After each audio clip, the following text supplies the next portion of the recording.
Hey yo, xin chào các nhà lữ hành.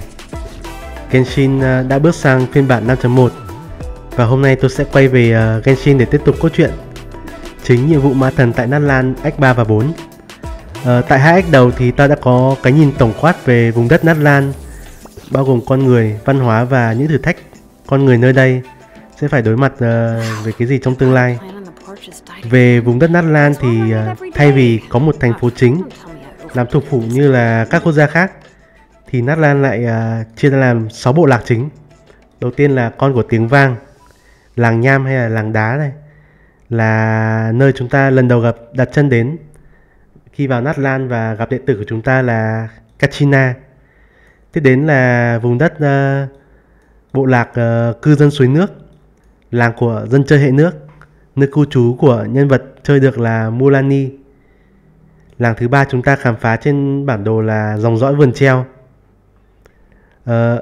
Ở đây chúng ta được biết đến bộ đôi Uchiha Kinnick và Uzumaki Aho. Ba ngôi làng còn lại mà hiện tại chưa thể khám phá được bao gồm cộng đồng trú phú, hội hoa vũ và chủ nhân gió đêm.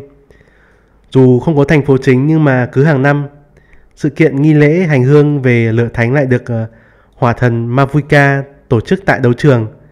Đây là nơi đấu trường lửa thánh đây. Đây là nơi quy tụ các anh hùng hào kiệt của 6 bộ tộc. Quy tụ về đây và tham gia giải đấu chọn những anh hùng chiến thắng để tham dự vào trận chiến người gác đêm. Để kể về lý do tại sao có sự kiện lễ hội hàng năm này thì chúng ta phải tua ngược về 500 năm trước, thời mà Khanrea bị hủy diệt. Lúc đó thì vực sâu tràn vào Tây Vát. Natlan do không có dòng địa mạch chắc chắn ổn định như 6 quốc gia còn lại nên chịu hậu quả nặng nề nhất. Sau khi thế lực vực sâu bị đuổi khỏi Tây Vát rồi thì vực sâu vẫn nhăm nhe chiếm lấy vương quốc dạ hồn. Vương quốc dạ hồn này có thể coi như là đóng vai trò làm địa mạch cho Natlan, là nơi cư trú của các thực thể Wayop, mà các thực thể Wayop này lại có vai trò là giữ gìn lịch sử cho Natlan. Mỗi bộ lạc lại có một thực thể Wayop riêng. Chúng ta có thể nhìn thấy khi chúng ta làm các nhiệm vụ thành tựu của bộ lạc. Thực thể Wayop này thì liên kết với bộ lạc thông qua một khối đá đen khổng lồ. Cũng chính thực thể Wayop này có khả năng trao lại tên cổ cho các cư dân trong bộ tộc kế thừa từ thế hệ này qua thế hệ khác. Ví dụ như là tên cổ của Kachina, đệ tử của chúng ta có tên cổ là Utabiti, hay có nghĩa là kiên trì. Hay là Kinnick thì có tên cổ là Malipo, người giữ lửa. Nói chung là lịch sử văn hóa khá là loằng ngoằng. Tóm lại là vực sâu đang ăn mòn vương quốc dạ hồn. Trong trận chiến người gác đêm, nhiệm vụ của các anh hùng sẽ là phải chiến đấu với vực sâu, và ý chí chiến đấu này sẽ làm nguyên liệu thắp lên lửa thiêng. Nói về lửa thiêng này thì lửa thiêng này có khá là nhiều khả năng. Lửa thiêng có thể sử dụng trợ bởi hỏa thần để hồi sinh được những cá nhân tham gia vào trận chiến người gác đêm. Lửa thiêng lại cũng có thể truyền lại ký ức và kiến thức cho hỏa thần kế nhiệm. Mà lại nói đến hỏa thần thì hỏa thần Natlan không phải là một cá nhân thần thánh như các vùng đất khác như là Zhongli hay là Venti hay là lôi thần Raiden Shogun, mà lại bắt nguồn từ những con người bình thường, được chọn ra từ những cá nhân mạnh nhất, và danh hiệu này được kế thừa qua các thế hệ. Mavuika hiện tại là hỏa thần đương nhiệm. Nhưng 500 năm trước, tại thời đại tai ương cổ đại hủy diệt Khanrea các kiểu, Mavuika đã hy sinh bản thân mình để làm nhiên liệu cho ngọn lửa thiêng. Và bây giờ cô đã được hồi sinh và tiếp tục công cuộc chiến đấu lại vực sâu. Đấy là tổng quát về lịch sử của Natlan. Giờ chúng ta tóm tắt cốt truyện chính Act 1 và Act 2. Tại Act 1 thì đại hội võ lâm tại đấu trường chọn những anh hùng chiến đấu với vực sâu. Sau khi giành chiến thắng với nhân vật 5 sao là Mulani, thì đệ tử của chúng ta, Kachina, một nhân vật 4 sao, đã giành một slot tham gia vào trận chiến người gác đêm. Các anh hùng được chọn bao gồm Kachina đến từ con của tiếng vang, Yansan đến từ cộng đồng trù phú, Chaska đến từ hội hoa gió và Random NPC đến từ các bộ lạc khác, cư dân suối nước với cả vườn treo. Sau khi chiến đấu với vực sâu trong vòng trận chiến ở gác đêm thì các anh hùng trở về, chỉ trừ có Kachina. Đệ tử của ta đã hy sinh anh dũng và hỏa thần sẽ hồi sinh cô bé qua nghi lễ thơ hoàn hồn sử dụng lửa thánh. Tuy nhiên sau khi cả đấu trường hát quốc ca các kiểu, việc hồi sinh thất bại do Mavuika không thể tìm thấy tên cổ của Kachina trong lửa thiêng.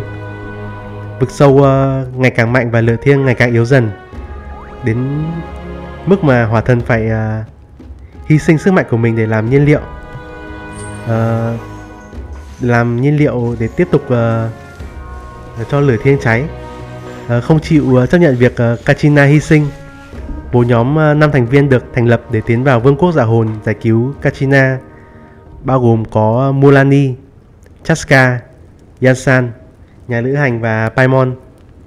May mắn thay, Kachina chưa bị nuốt chửng bởi vực sâu và chúng ta có thể thành công cứu cô bé về thế giới thực.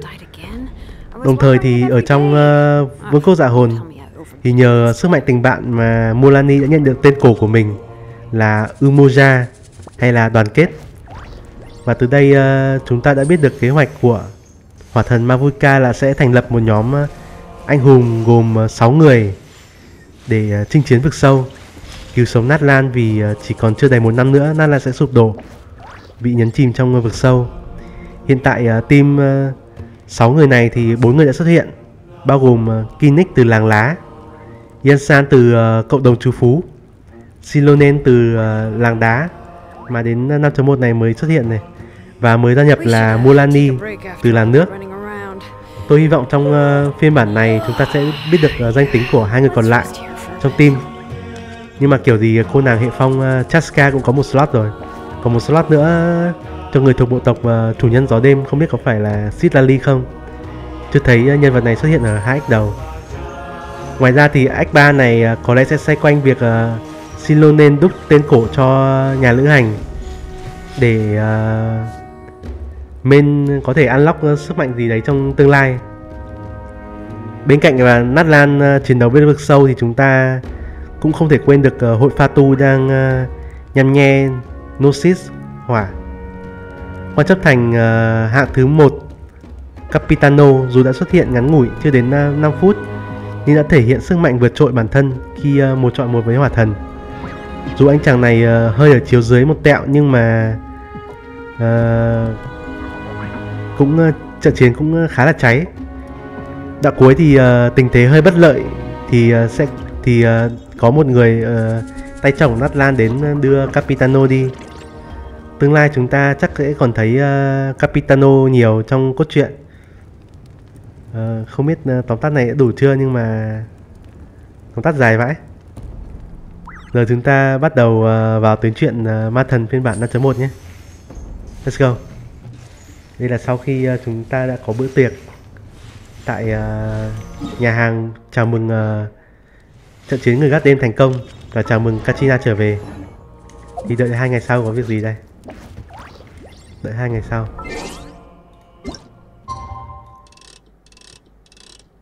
2 ngày sau. Cứ tăng mắc thời gian. Phiên bản này chắc chắn 3 này chúng ta sẽ gặp Xilonen thôi.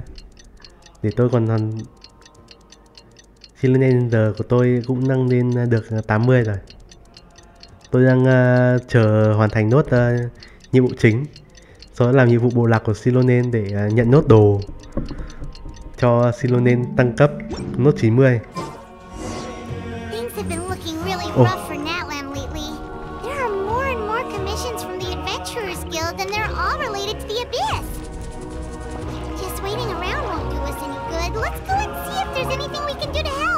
Ok, đi thôi. Chỗ này cũng có cái 6 cái ghế ngồi tượng trưng cho 6 anh hùng này. Còn ghế đây chắc là của Mavuika. Ủa, đến hiệp hội mạo hiểm chơi à? Tôi tưởng đi tìm Xilonen đúc tên cổ luôn. Gặp ai đây đây? I see. Gặp Thank Catherine you rồi. so much. The Adventurers Guild has been overwhelmed these days. No worries at all. We've always valued the strength of adventurers.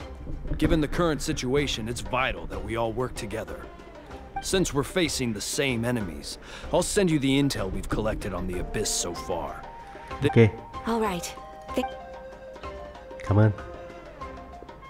Hi, Catherine. It's Xin us. chào Catherine, Got any new commissions? lâu mới gặp.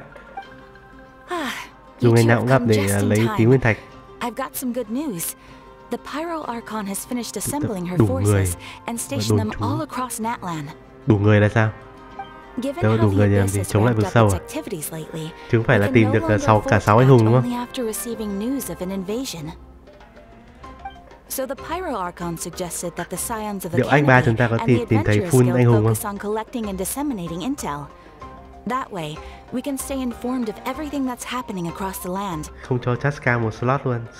Không biết Once khi we nào receive word Chaska of mới tìm enemy thấy tên cổ của mình. We can notify the nearest camp Hay là and the Chaska station có tên forces giờ can có tên take cổ chưa nhỉ? immediate action. Đúng là tốc độ phản ứng sẽ tăng lên khá là đáng kể. Yes, precisely. This should also allow us to focus on gathering information rather than running around and trying to tackle everything at once. So please also take a chance to relax, you two. Rất là vãi, hàng ngày You've vẫn been phải working làm hard these days, and this will be a nhiệm good vụ để opportunity nhận for 60 some nguyên thạch. well-deserved rest. So Có that's căng the thẳng quá. plan. Whew, we can finally stop and take a break. Nếu không có ủy thác thì chúng ta không có nguyên thạch. Keeping Natlan safe Chúng ta and cần nguyên sound thạch is để our roll priority now. waifu. The more it can wait. Bữa sau có Chaska rồi. The movements of the Abyss are always unpredictable. There have also been times when it suddenly became more active in the past. The people here generally see it as something like an acute natural disaster. Once the disaster is over, everyone will return to their normal lives. We just all hope that day will be sooner rather than later. Oh, right. Ok. Most people have no idea just Xong how rồi bad the kết thúc là situation has gotten in the Natlan Night Kingdom. biến mất. Tôi có thể hy vọng Natlan sớm bay màu. Xin chào Kachina. Ủa? Kachina không nói gì à? Ủa? Mất voice actor rồi à? Hay là cái vụ mà voice actor biểu tình chống đối việc sử dụng AI trong ấy là ảnh hưởng đây? Ủa, tôi có nên đổi sang voice actor Japanese để nghe tiếng lồng tiếng không? Thế thôi, mình lồng tiếng vậy. Lồng tiếng Kachina nào, vọng. Chẳng phải là chị Wise và chị Paimon sao? Hello. Oh, hey, Kachina. Are you feeling better now? Chả lẽ Kachina có phải nhân vật chính không? Giờ mà không có voice actor thì hơi mệt này. Hi hi, em khỏe rồi. Hơn nữa bây giờ cũng phải là lúc nghỉ ngơi. Em cảm thấy mình nên làm chút gì đó. Đúng lúc em nghe nói hỏa thần đại nhân đang triệu tập chiến binh ra ngoại thành đóng quân, nên em đến đây để đăng ký đấy. Kachina giỏi thật đấy. Hi hi, em nghe nói chị gần đây cũng đã làm rất nhiều việc đó. Nghĩ đến chuyện hai chị đều đang nỗ lực thì em không thể lơ là được. Em nói nghe chị Xilonen nói về chuyện tên cổ rồi. Chị ấy nói là chị ấy đã chuẩn bị xong rồi. Chúng ta có thể qua đó bất kỳ lúc nào. Wow. So we'll finally get to meet Ủa, Xilonen, thế the là legendary forger Mavuika, of ancient names. Chaska các kiểu, Xilonen có voice actor không vậy? Paimon cũng có voice actor mà. Hi hi, chị ấy là thợ thủ công rất lợi hại đó. Ngoài việc rèn tên cổ thì chị ấy còn làm ra rất nhiều thứ mới lạ thú vị nữa. Người ý thác chị ấy rất là đông nên phải xếp hàng rất là lâu. Nhưng lần này chị ấy đã hủy lịch của mình để dành toàn bộ sức lực cho hai chị đó. Thì chúng ta phải cảm ơn cô đấy mới được. Đúng lúc em đã nộp đơn đăng ký rồi. Bây giờ chị cần đợi thông báo thôi. Vậy là em đi cùng hai chị nhé. Không, đừng có mà đi. Đừng có đi theo, tôi mệt mỏi lắm rồi. Tôi không muốn voice actor đâu, tôi muốn nghe lồng tiếng thôi. Hey, have some confidence in yourself, Kachina. After all, you're already a victor of the Night Warden Wars. Im là vinh quang tương lai của bộ tộc đấy. Em muốn đào cái lỗ chui xuống đó quá. Ôi trời ơi, bên kia của gương và khói. Bên kia của gương và khói sẽ là gương và khói. Bản đồ nhiệm vụ kho báu loài bọ. Tôi cần làm gì cái gì đâu. Đang là câu chuyện chính mà. Ủa là sao? Đến con của tiếng vang. Ok, con của tiếng vang. Ok. Ủa đến chỗ nào? Rồi sao? Sao không chỉ cho tôi? Nhiệm vụ đâu? Hello. Ủa? Chuyển chuyên tâm cái này chứ. Tôi cần cái không có loại bỏ làm cái khỉ gì. Ok. Xin chào Xilonen, tôi sẽ đến gặp Xilonen. Dùng Xilonen để gặp Xilonen. La la la la la la la.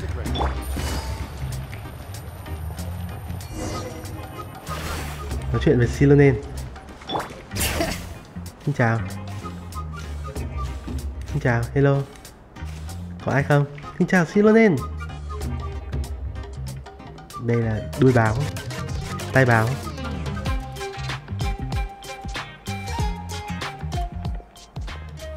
La la, đừng cộng thế kia. Chị Xilonen, em dẫn người rèn tên cổ đến rồi đây.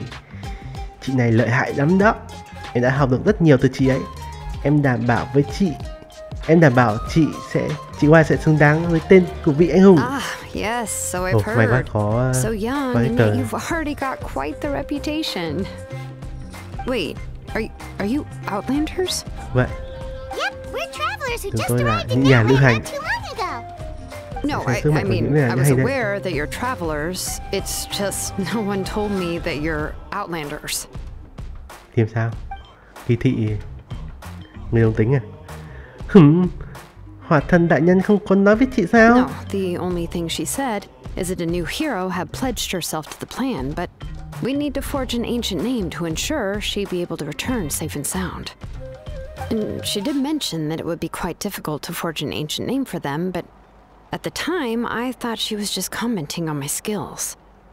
But I seem to understand where the true difficulty lies now. Tôi nên đổi sang voice của tiếng Nhật không nhỉ? Chị giận rồi sao? No, I wouldn't go that far. I'm used to it, really. I just need a moment to process things. Okay. The Pyro Archon's requests are always difficult to fulfill, and we used to argue a lot. Honestly, it's probably for the better that she didn't bring this up at the time. Rồi tôi sẽ được cái tên gì đây? Anyway, I can't argue with her if she isn't here, and it'd be pointless to take my anger out on someone else. But, just because I understand her rationale doesn't make me any less upset. After all, she must have known that forging an ancient name for an Outlander is an impossible task. It's impossible? Impossible? As you probably know, an ancient name is a symbol of a hero's spirit and glory, which grows even richer and heavier as generations of successors inherit it. We forge ancient names by engraving the heroic deeds of an individual who will become the first hero of that particular name. Đầu tiên của tên cổ. Chúng ta là anh hùng đầu tiên của tên cổ đấy. Vậy thì sự tích của tôi chắc là đủ rồi nhỉ? Đúng đó, em đã thấy qua sổ tay mạo hiểm của chị ấy rồi. Toàn những sự tích kinh thiên động địa cả. But they were all performed outside of Natlan, correct? Có vấn đề gì không? That's right. Được. Natlan Then không phải those tên bát sao? deeds haven't been recorded by the Night Kingdom. To take it one step further, even if you had performed heroic deeds in Natlan, as an Outlander, your actions still wouldn't have been recorded by our lands. Only memories and experiences that have been acknowledged by the Wild can be used as basis for an ancient name. Tôi đã cùng dông con của tôi the greatest of craftsmen cannot create something out of thin air, you know. That's just how it is. Vực sâu các kiểu mà. Tôi làm một đồng thứ này. Tôi làm một đồng thứ nhiệm vụ thế giới này mà. Tôi đánh cả mấy huyền thoại địa phương luôn rồi.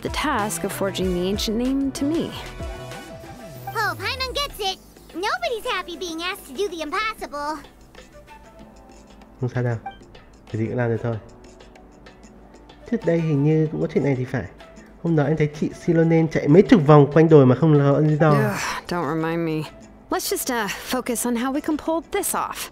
How to achieve the impossible.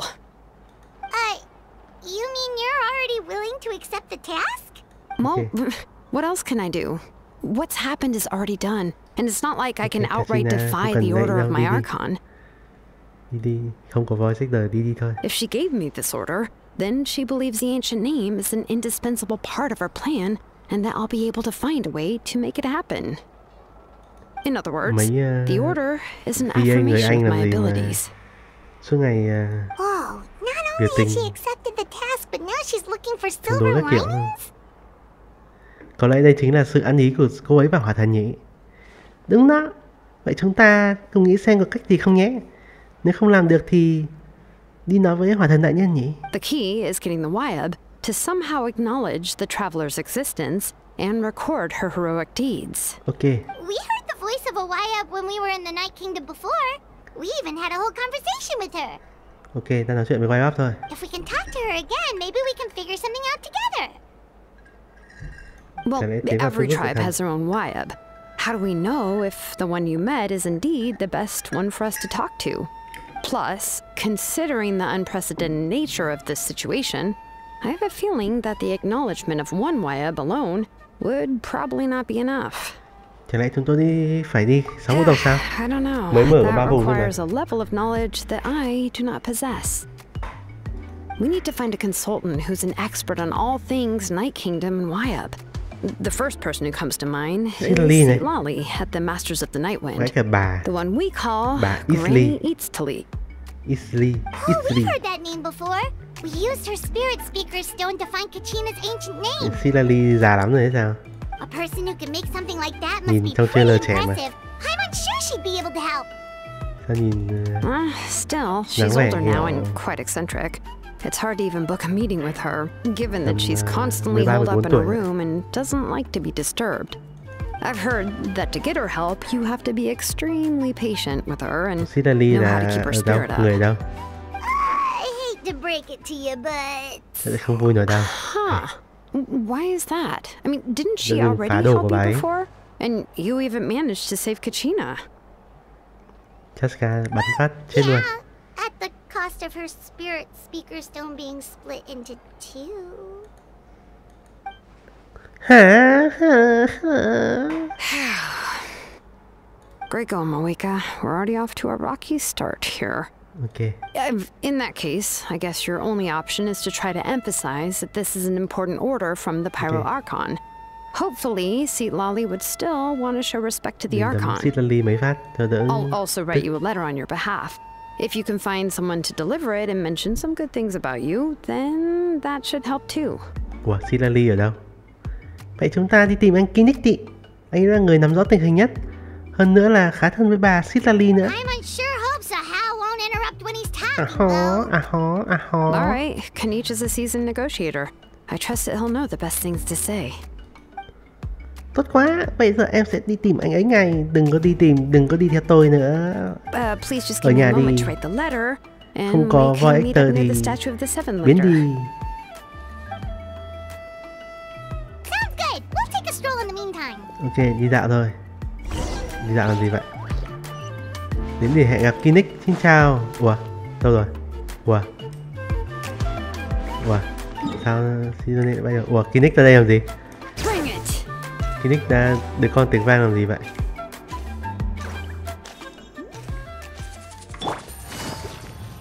Kinnick, tại sao đến đây?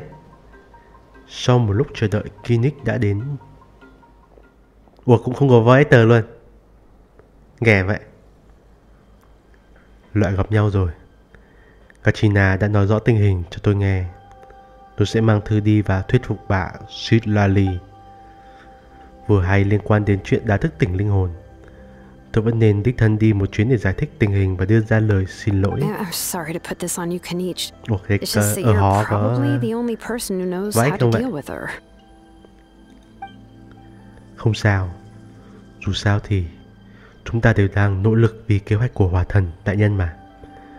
Mọi người ở đây đều hiểu tình hình Natlan đã trở nên tồi tệ đến mức nào rồi. Oh, wait, so Kachina and the Traveler also know about the plan? Đúng vậy. Dạ em đã tận mắt chứng kiến vị anh hùng trong quá khứ xuất hiện trước mặt. Và chị Mulani nói đột nhiên có rất nhiều ký ức và tri thức truyền vào trong đầu chị ấy. Mulani có lồng tiếng không vậy? Sau khi trở về thì Hỏa Thần đại nhân đã giải thích cho mọi người nghe, bao gồm việc tại sao anh hùng đó lại xuất hiện, cả tình hình của vương quốc dạ thần nữa. Right. She mentioned there are 6 heroes and that Xilonen is one of 4 that have already been acknowledged. Ok. Oh, well, then I suppose there's no need to keep any secrets between us. Having companions Xilonen, walk by Kinnick, your Nhân side với cả is Mulani. perhaps the best solace when facing such a bleak reality. Tôi cũng có một tin tình báo muốn chia sẻ đây. Chúng tôi đã xác định được người đã cứu Capitano khỏi đấu trường ngày hôm đó rồi. Tên người đó là Ororon, đến từ chủ nhân gió đêm. Thường ngày sẽ sống một mình ở bên ngoài, không có ở trong bộ tộc. Wow, Ororon là 4 sao phiên bản sau đúng không? Phiên bản 5.2 đúng không? Nên lần mất tích này của anh ta đã không bị mọi người để ý đến, cho đến khi bà Citlali cảm thấy sự bất thường vì đã lâu không thấy anh ta liên hệ lại. Citlali knows him too? Citlali có phải là chủ nhân gió đêm không? Hay là... Ororon là trẻ mồ côi, được thủ lĩnh của chủ nhân gió đêm và rất nhiều người tốt bụng cho bộ tộc nuôi lớn. Nhưng nghe nói anh ta từ nhỏ đã rất kỳ lạ. Kỳ lạ? Given how the Masters of the Night Wind love to babble about dreams and revelations, they're already a pretty strange bunch to most. I've never met Auroran, but if they consider him the odd one, he's got to be pretty far out there. Đúng vậy. Về điểm này thì Ororon và bà Citlali rất giống nhau, cho nên hai người họ mới nói chuyện rất hợp lý. Makes sense. But Paimon wonders how Citlali could be the first one to notice Auroran's disappearance if she spends the whole day in her room. Đến giờ thì chúng tôi vẫn chưa biết được bà Ororon đã chủ động gia nhập Fatui hay là bị uy hiếp, cho nên chưa thể đưa ra kết luận được. Chắc bà Citlali đang muốn chứng minh hành vi của Ororon không phải là phản bội. Vì vậy tôi muốn dùng chủ đề này để đi đến nói chuyện với bà ấy. So if I'm following, you mean we'll help her investigate Auroran and the captain's whereabouts? Yes sir. Đúng vậy. Nếu mọi người ở đây đều ủng hộ ý tưởng này thì đây sẽ là sự hợp tác đôi bên cùng có lợi, thay vì chỉ yêu cầu từ một phía. Mặc dù tôi biết rằng bà Citlali sẽ không từ chối mệnh lệnh của Hỏa Thần Đại Nhân, nhưng nếu có thể hợp tác thì bà ấy sẽ tập trung hơn, cũng không bị phân tâm vì chuyện của Ororon. I agree. Plus, we kind of owe her one anyway to make up for breaking the spirit speakers down. Yes sir. This is a pretty well thought out plan. Malipo. As expected of Malipo Kanich. Then, yeah, I'll leave my letter to you. Let's hope Citlali can meet at the stadium in 2 days. Yes, I will go right away. Đi đừng cẩn thận nhé, anh Kinnick. Vậy em cũng phải về đây. Ok, em về đi, biến đi. Okay, then let's part ways for now. I'll see you in a couple of days. Không có voi Hector thì biến đi. Tôi gặp bà Citlali đây. Vãi cả đợi 2 ngày không sao. Cuộc sống là những việc chờ đợi, những buổi chờ đợi. Ngày qua ngày, ngày rồi lại đêm, đêm rồi lại sáng, sáng rồi lại trưa, trưa rồi lại tối, tối rồi lại đêm. Chờ đợi là hạnh phúc, chờ đợi là vinh quang. Chờ đợi khiến chúng ta cảm thấy thời gian, quý trọng thời gian hơn khi gặp người mà chúng ta muốn gặp. Và chúng ta hôm nay sẽ gặp ai? Ủa? Buổi sáng 2 ngày sau? Ủa? Thế đây là buổi tối à? Hỏi chấm. Cái khỉ đây.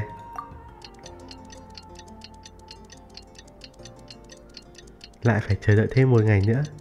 Ngày trôi qua tôi cũng chả làm được cái gì cả. Tôi chỉ đứng đây trên cạnh cái thất tinh thần tượng này. Ủa là sao? Ủa là sao? Ủa? Chuyện xảy ra vậy? Hello? Hello? Hoàn thành nhiệm vụ của Mavuka. Ủa là sao? Tôi chờ đợi 3 ngày rồi. Ai đó? Hôm nay thì lại chợ đêm 2 hôm sau nữa.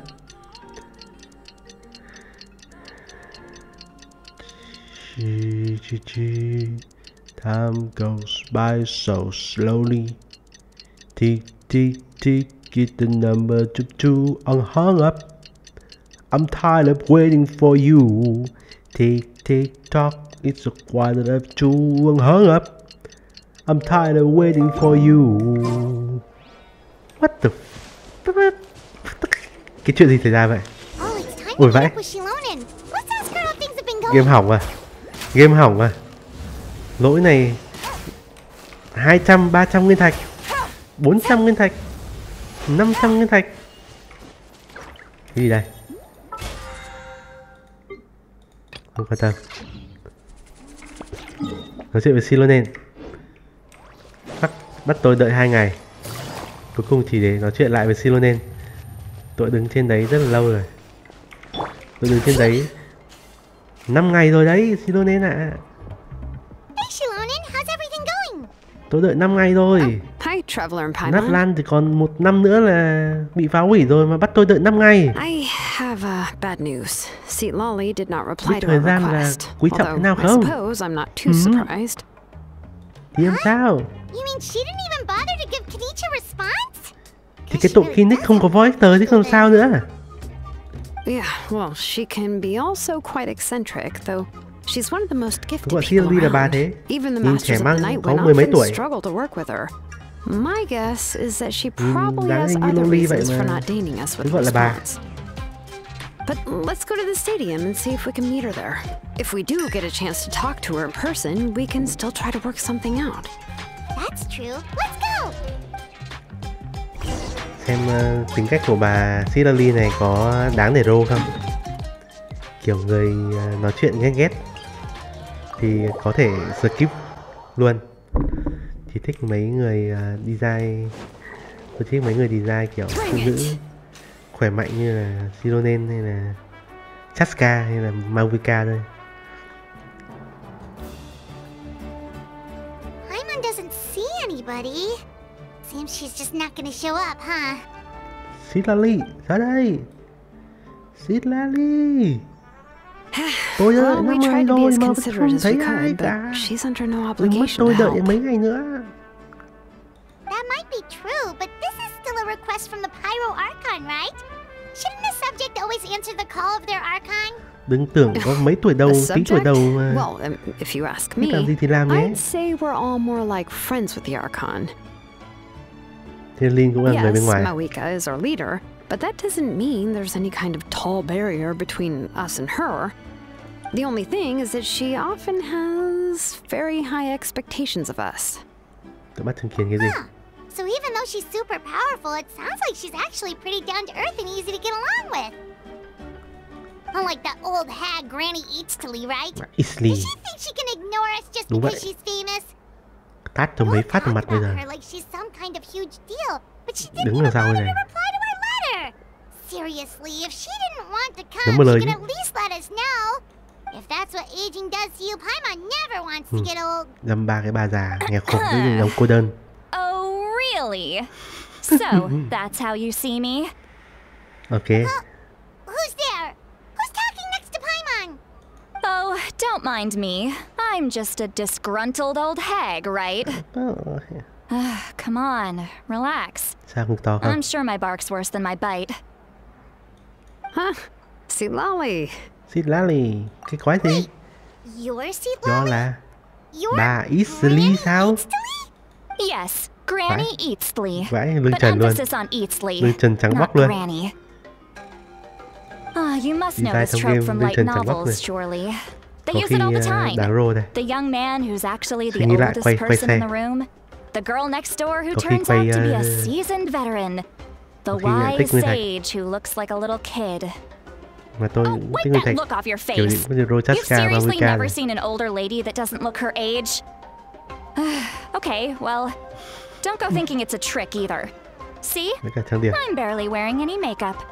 Did I forget to mention? She's called Granny, but she's okay. actually pretty young. Xin chào bà trẻ. It was an honest mistake. I guess we've just gotten used to it. I'm sorry. Ok, bà trẻ năm nay bao nhiêu tuổi rồi? How old are you actually? 513 tuổi. How dare you? Don't you know it's rude to ask a lady her age? Thì là sao? Chúng tôi cũng là phụ nữ mà. To offend you, it's just that your case seems Thật really. đấy, cô chỉ mình cô là phụ nữ thôi à? Chúng tôi phải đàn ông I đâu. just wanted to apologize, but now she's putting more and more of her foot in her mouth. Tôi là phụ nữ mà. Really, Paimon just got a little mad since we thought, well, you were gonna leave us out to dry. It was my idea to invite you here, Citlali. So if you're upset, you can just take it out on me. Ok. All quần right. tôi đáo ra. I was only joking.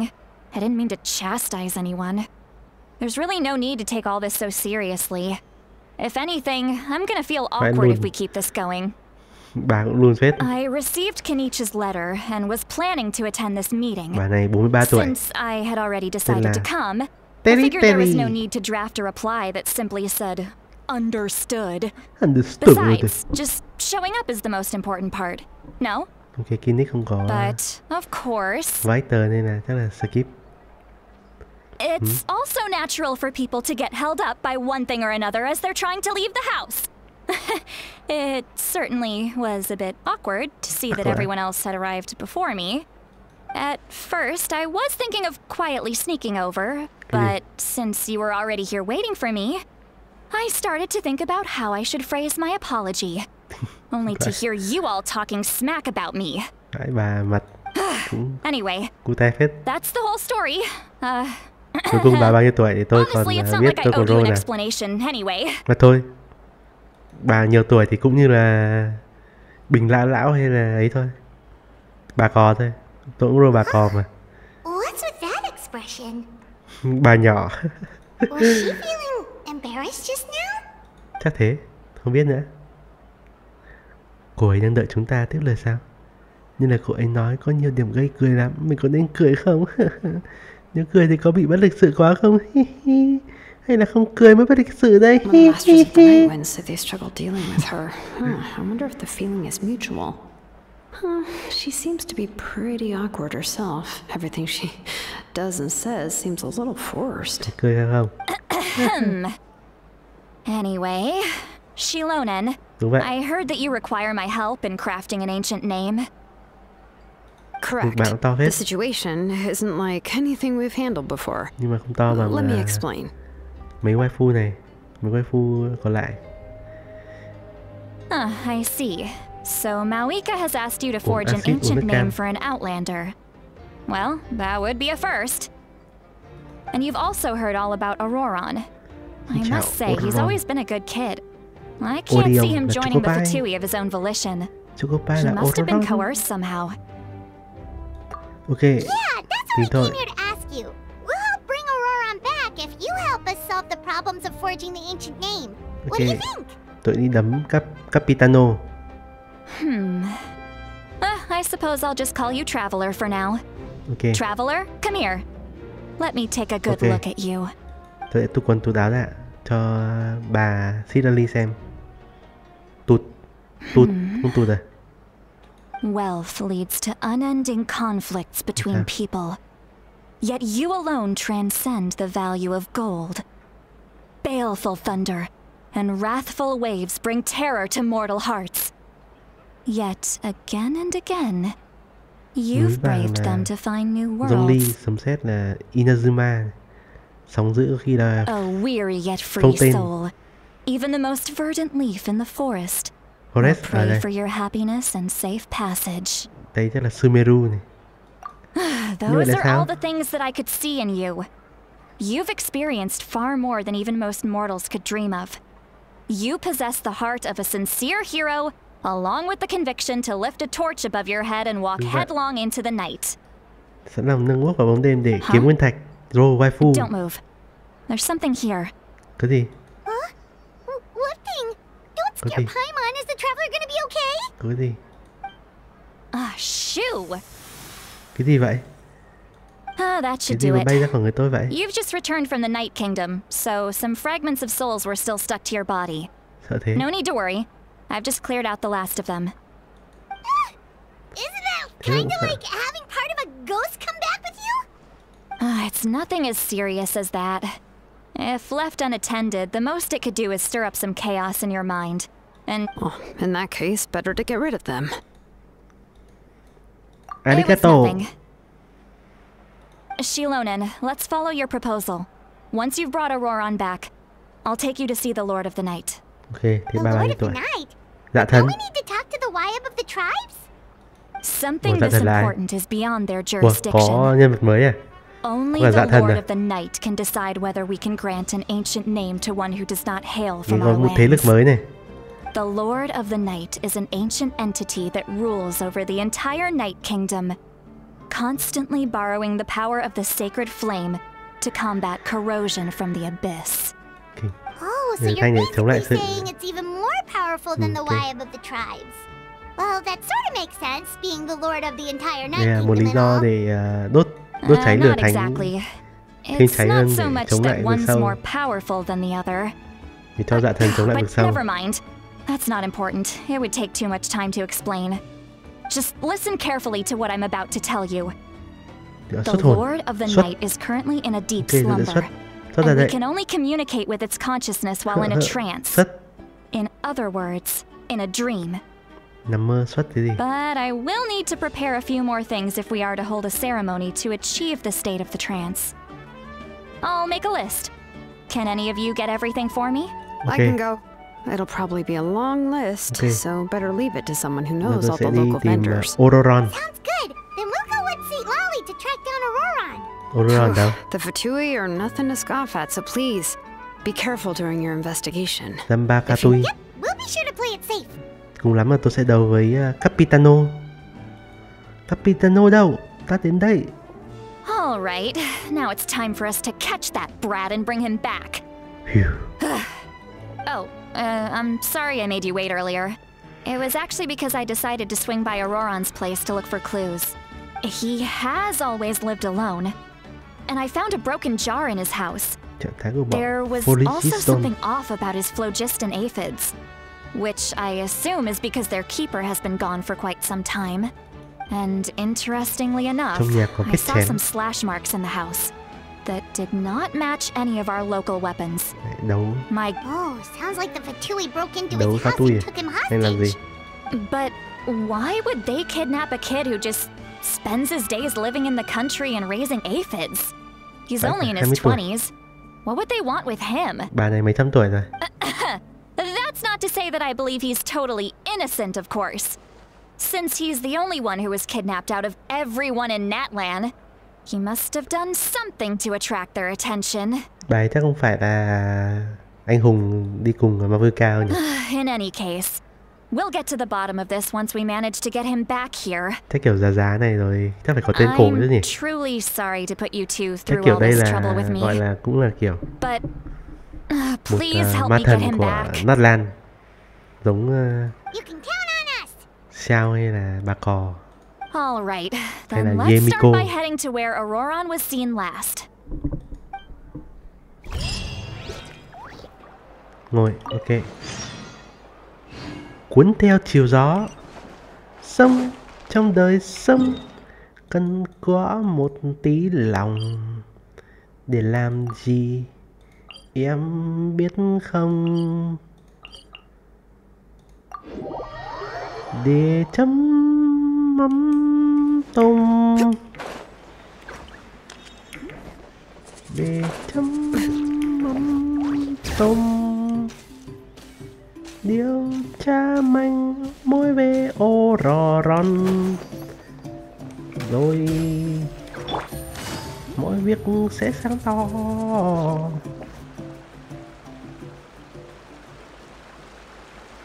This is the spot. An Khi nào eyewitness chúng ta mới claimed to have seen có map Auroron speaking to some Fatui của bộ lạc soldiers chủ nhân gió here. đêm nhỉ? Còn cộng đồng trú phú các kiểu nữa, hội hoa gió các kiểu nữa. I don't know how much you're willing to believe me, but Auroron really is a good kid. I see no Okay. reason why he'd suddenly get involved with the Nó ở nhà ngoan Fatui. lắm. I'm convinced that what the witnesses saw was actually the Fatui coercing him, or perhaps trying to extract information. 20 tuổi nhưng mà cháu nó vẫn ở nhà ngoan However, lắm. I Tôi doubt cháu nó anyone would chắc believe me, đang bốc đầu đua xe given các there are kiểu no signs of a fight. quanh Natlan rồi. Didn't Kanish say that she's a big name in Natlan? Feels kinda weird to see her so frustrated and helpless Có thể like nói this. chúng ta nghe thử anh ta là người như thế Auroron? nào không? Cái gì trên đầu ấy nhỉ? He was Để có left cái at the hai cái side of vòng the ở trên road đầu. as an infant, and the Từ people giữ of the trên đầu tribe này. took him in. Từ You could say that everyone had a hand in raising từ giữ him. bằng từ bà này là robot à? He learned a lot from us. Bronia And once he Onitang. reached adulthood, he built himself a house out in the countryside. He spends most of his days growing vegetables and raising aphids. Sau có tí Citlali He's là always been such a Bronia. good kid. He would even get his friends to deliver whole bags of fresh Có produce to hai my cái vòng trên place. đầu. Làm robot. Nhưng có vẻ như đúng là không phải người xấu nhỉ? Oh well, let's Ok, keep không phải người looking. xấu thì thôi. He can answer Vô sau là all nhân of vật chơi our được mà. questions once we find him. Kiểu gì cũng là một trong những người He's tốt been thôi. raising phlogiston aphids for a long time. Vô sau chơi And được thì since sẽ they bị were tẩy trắng. disturbed, Sẽ they được tẩy secreted trắng. a special type of phlogiston. We can use that substance to track his movements. Let's follow the phlogiston trail. Ok. What trail? Paimon doesn't see anything. Oh, right. I forgot your eyes don't naturally perceive such Okay. things. Sứ mệnh của Here, give ánh me your nhìn nguyên hand. tố. Từ tay đây. Từ tay đây nào. Nắm lấy ta cùng ra đeo. I wanna hold your hand. I wanna hold your hand. Huh? And when How about I now? touch you, I feel happy What do you see? inside. Tôi thể thấy dấu vết rồi. Tiện lợi quá. Whoa, Paimon can see it now too. That's right. I used a spell to temporarily transfer a portion of my senses to you. For a short while, you'll be able to see the phlogiston too. Okay. Wow, you can even share your senses with us? First time Paimon's Yeah, heard sức mạnh anything tình like bạn. that. It requires a very rare spell that most people aren't adept at. But don't Thì, worry, chủ nhân it's a hoa gió cinch là for những me. người sử dụng Between the two of you, phép thuật à? it seems the traveler's senses are a bit stronger than Paimon's. When Tất nhiên I rồi. held your hand just Tôi là nhân now, vật chính mà. I could sense that you've got a great affinity for phlogiston. You're extraordinarily gifted. Đúng rồi, tôi có thể Anyway, hóa rồng được cơ we'll mà. need to use our vision now to track down Auroron. Nhìn Good muốn nhìn luck, tôi you hóa two. rồng không? Chị hồi rồng con. Over here, this way! Citlali might say a lot of deep and confusing stuff, but this spell of hers is really something. What was that? Nói gì đấy?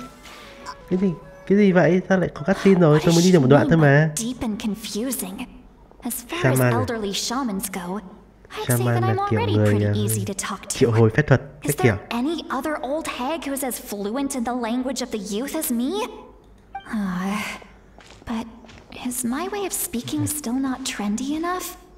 I've already tried my best to match their speech patterns, but Tôi còn given già the looks hơn. on their Tôi faces just now, tôi còn mấy trăm tuổi cơ mà. or perhaps I'm still not fashionable enough?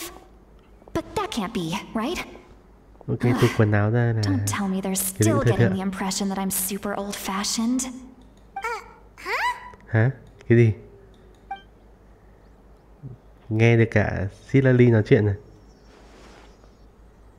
Was that Citlali's voice? Wow, sao nghe được cả đọc tâm trí à? Meo meo meo, trả lời tâm trí tôi đây.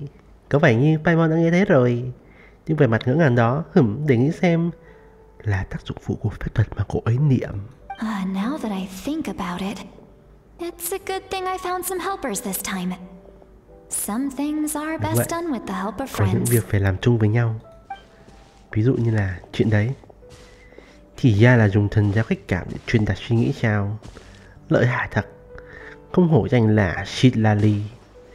Oh? They appear to be feeling quite confident.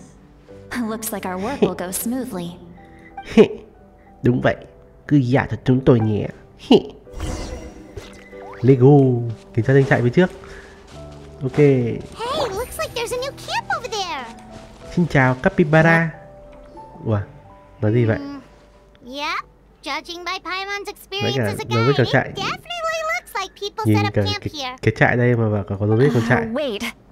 The phlogiston here is a bit odd. Captain Obvious. Let me see. Sao? Hả? Có chuyện gì thế? Paimon sees a small shape here. Could it be Liệu đây some là sort of symbol? biểu tượng của... This is a distress chủ signal nhân for gió the đêm. masters of the Night Wind. Vậy hả? Only someone from our tribe would recognize it. Chết rồi. So Auroron was Vậy indeed Auroron being là threatened. anh Liêm sao? We've got to find him. Fast. Phải cứu anh Auroron thôi. Leaving such a subtle mark implies that he was trying to be discreet. In other words, Ủa he không was phải đồng ý probably giúp under the Capitano Fatui's à? watch.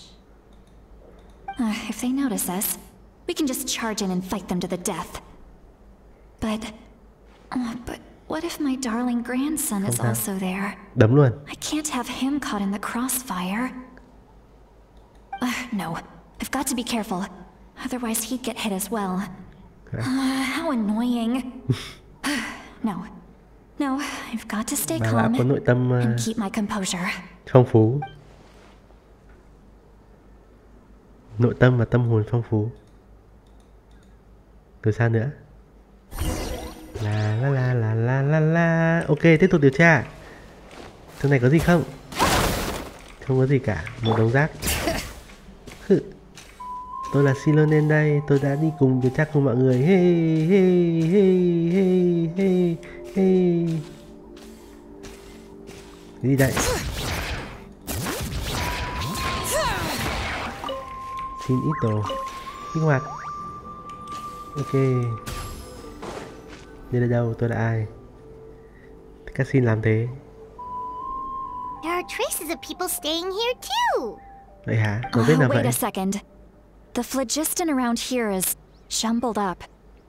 I can also smell a mix of Hỏa elements lôi in the và air. các nguyên tố khác nữa. Pyro, electro, and some other elements as well. Fatui. Kanich told us that you were super Tụi amazing. No Fatui. wonder you can sense so many more things than us. Chuẩn bị đấu với vụ Fatui ghẻ lở rồi. It's about time that little brat said something nice about me. There are signs of a struggle here. Judging from what's left on the scene, there must have been a fight. But after that, the Xem ra factions Ororon seem đã to phản have công gone rồi their ư? separate ways. Do you still remember the little mark we found before? Paimon's thinking, what if Auroron wanted to leave another distress signal, but was caught by the Fatui? Citlali trông có vẻ rất là lo lắng. Đúng là nhìn từ ký hiệu cầu cứu vừa rồi thì có lẽ là Ororon đã bị đe dọa vì một lý do nào đó. Nhưng mà lấy ít đánh đông e là lành ít dữ nhiều rồi. Given there are two signals leading from here, we Capinano should đấm phát split hết up as luôn. well. Ok.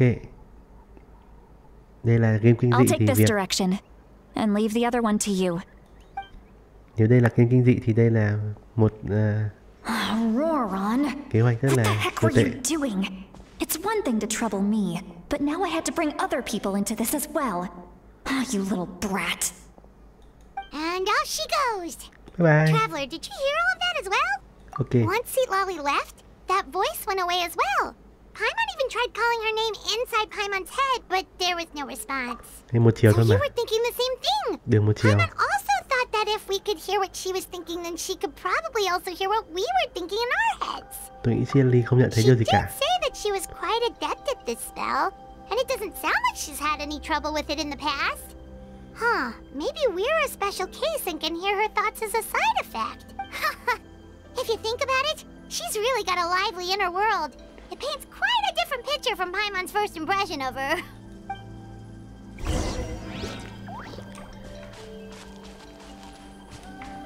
Đâu? Đâu? Kia đúng không? Đây đúng không? Đây. Ororon đâu? Thấy ra Ororon ở đây. Fatui này. Ạ. Yêu khỏe quá. Đập tôi sẽ chết. Paimon sees some traces here. Let's follow them and see if we can find anything up ahead. La. Trượt phát tanh. Ủa? Tôi đến đây làm gì? Đánh địa mạch à? Ở đây có dấu vết của Phlogiston nhưng mà Did you find something? có gì sao? Đi quãng rồi, biết làm sao bây giờ? So we can't tell where Auroron might have gone from here. Tôi sẽ sử dụng That's Haki weird. quan The sát cấp phlogiston cao. trail suddenly stops. We can't make anything of these footprints either. But he can't have just evaporated into thin air, right? We know he wasn't alone. He had all those Fatui with him. Ok, kiểm tra xung quanh thôi. Paimon nói đúng, mọi chuyện đều bất thường hơn nữa. You can hear the sounds of the wind from beneath the earth. Ủa, là Ororon à? Ủa, Ororon.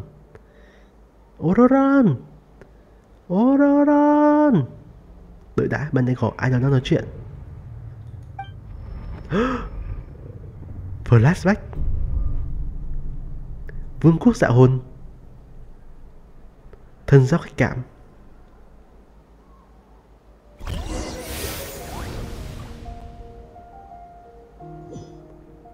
Ủa, tôi đang ở thế giới nào đây? Vương quốc dạ hồn thật à? Vẫn chưa? Way off à? Way off nói hay là Ororon nói?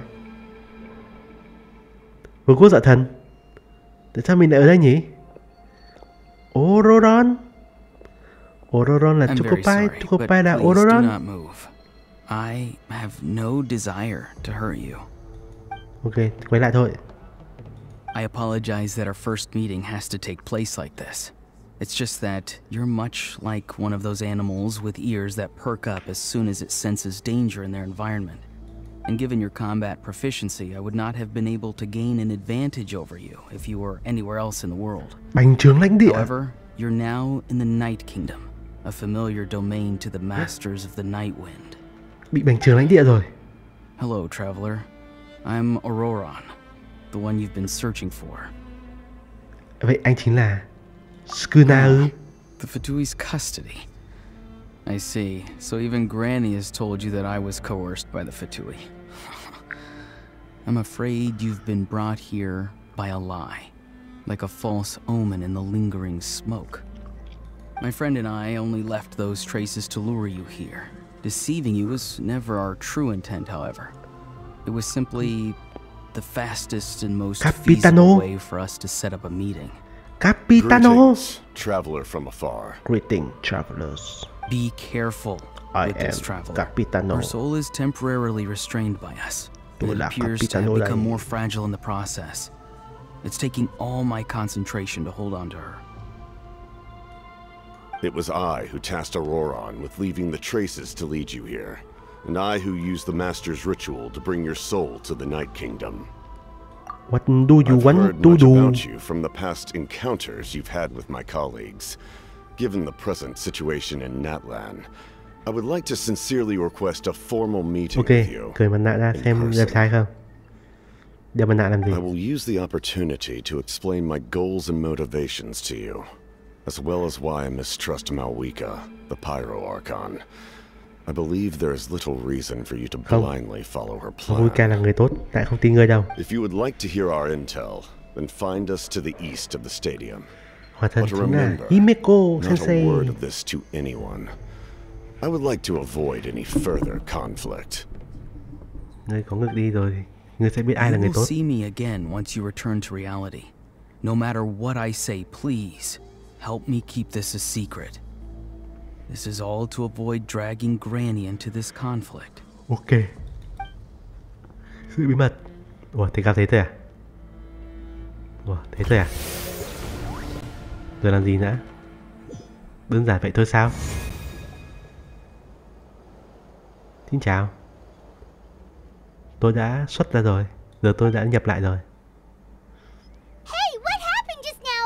You suddenly collapsed and stopped responding. I'm ok. Ban nãy mình đã xuất ra. Cho nên là Paimon có gọi mình không nghe được. Hey, why are you sitting on the ground? Are you okay? Tôi vừa xuất. Citlali! She froze for a moment and then just collapsed to the ground. Could it have been those leftover remnants from the Night Kingdom? Do you have any itches or Không sao pain đâu. anywhere? Xuất giống cảm giác rất là Don't dễ chịu. worry, we can take a short break. Sorry, I know I asked for your help. But had I known you were feeling unwell, I wouldn't have taken you on this trip with me. Ok. Nếu họ nói thật thì họ phải có động cơ chính đáng cho những gì họ làm. Bớt, mình có nên tin họ không? Mình có thể nói ra sự thật. Nhưng như vậy đồng nghĩa việc từ bỏ manh mối này. Hiện giờ mình cũng chưa tiếp xúc nhiều với chủ nhân gió đêm và Fatui. Tốt nhất là nên giữ bí mật trước khi để thu thập thông tin vậy. If you're feeling sick, you should just say so. Citlali should be able to, exorcise any ghosts or weird stuff that you picked up in the Night Kingdom. Ok, tụi quần áo ra xem thôi. A seasoned traveler must know the importance of not pushing yourself beyond your limit. If you need anything from me, just say the word. Arigato. In any case, I'm okay. let's take a bit more time to rest now. Mặc dù sự việc khá khẩn cấp nhưng bạn vẫn cùng Paimon và Citlali nghỉ ngơi. Lời nói của Auroron đã vang vang trong đầu bạn, đồng thời Citlali vẫn luôn quan sát bạn có kiểm tra bạn lần nữa. Need to be more careful next time. Ok, giờ chúng ta về nhà thôi. Có ổn All rồi. right, let's get ready. Let's I go. followed my phlogiston trail earlier to a stronghold guarded by soldiers. I have a feeling that Auroron is probably being held inside. Oh, so it's Ok, close let's by. go. Then let's head over right away. Không ngờ tôi làm cho tiến Well, I độ. recruited you to be my helper, which means we're in this together. Like the wind and the clouds. We either move as one or not at all. Ok, But đi if thôi. you want to make it up to me, then just be sure to fight extra hard when the time. Ok, team của tôi rất là khỏe. Đến trang trại mà. Citlali tìm được ư?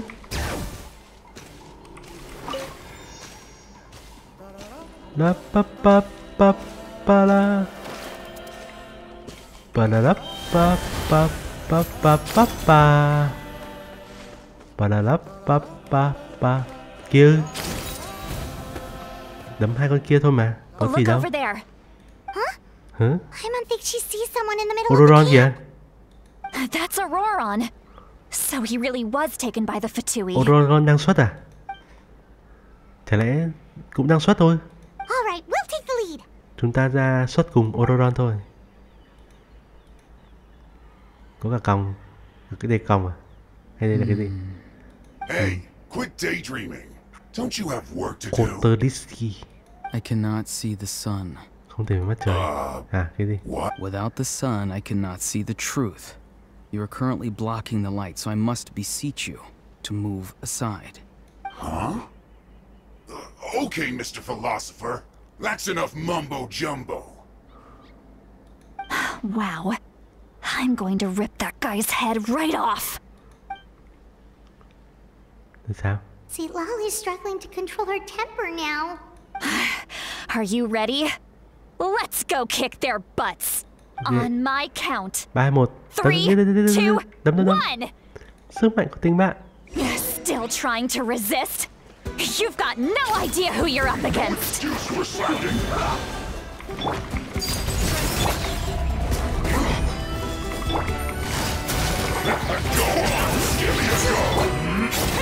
Dăm 3 con Fatui gà. Gọi cha chúng mày đến đây. Thấy cha đây không? Ủa, đâu rồi? Ủa? Auroron! Rồi sao? Granny! Cha đến đánh mông mấy đứa. Paimon knows she's called Granny Citlali, but it's still kind of weird hearing someone actually call her Granny. Granny. And greetings to you too, other Granny. Với cả bà. What did you just call her? Granny. Is that not right? You are Granny's friend, are you not? You seem to be approximately the same age as her, so I figured you're also a Granny. Thế phải gọi tôi là cụ kỵ. How many times have I told you? It doesn't work like that. There are a lot of people who look about the same age as me. You can't go around calling everyone Gramps or Granny. Oh, wait. He's not a child, is he? Don't tell Paimon he's one of those people who look like an adult but are actually only 8 or 9 years old. Oh, your words have pierced my heart like a thorned vine. Given how hard those thorns are to remove, I may just need to find a pair of tweezers. Nói cái Why gì vậy? are you so upset? You can just say yes or no. Of course I'm not a child. It's just Granny always taught me to show gratitude where it's due. And since the Masters of the Night Wind raised me collectively, I basically see everyone above a certain age as an elder I should look up to. Phong cách nói chuyện anh ta rõ ràng rất khác với trước đây. Nhưng bây giờ lại không giống như đang diễn. Anh ta bảo là dù có chuyện gì đi nữa phải phối hợp và vì Citlali nữa. Thế nên khắp nơi đều là cô dì chú bác của anh sao? Exactly. But if you keep that up, then everyone's going to be your senior.